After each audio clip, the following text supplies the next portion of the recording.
कालस्थायिने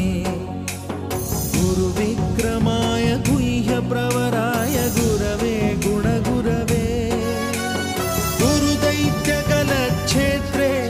गुरुधर्मसदाराध्याय गुरुपुत्रपरित्रात्रे गुरुपाखण्डखण्डकाय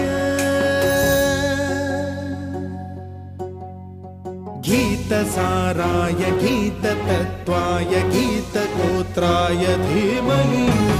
गूढगुल्फाय गन्धमत्ताय गोजयप्रदाय धीमहि